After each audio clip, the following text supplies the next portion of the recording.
اور میں اپنے آپ کو پاک صاف نہیں کہتا، کیونکہ نفس امارہ انسان کو برائی ہی سکھاتا رہتا ہے، مگر یہ کہ میرا پروردگار رحم فرمائے۔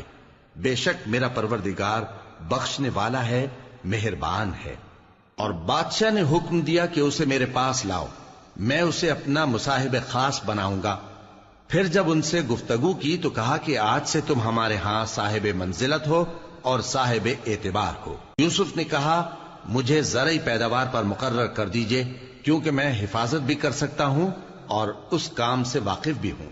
اس طرح ہم نے یوسف کو ملک مصر میں جگہ دی اور وہ اس ملک میں جہاں چاہتے تھے رہتے تھے۔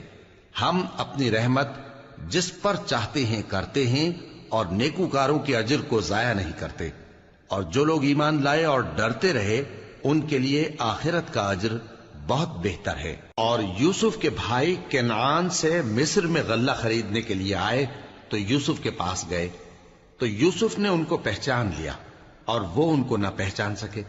اور جب یوسف نے ان کے لیے ان کا سامان تیار کر دیا تو کہا کہ پھر آنا تو جو باپ کی طرف سے تمہارا ایک اور بھائی ہے اسے بھی میرے پاس لیتے آنا۔ کیا تم نہیں دیکھتے کہ میں ناب بھی پوری پوری دیتا ہوں اور مہمانداری بھی خوب کرتا ہوں؟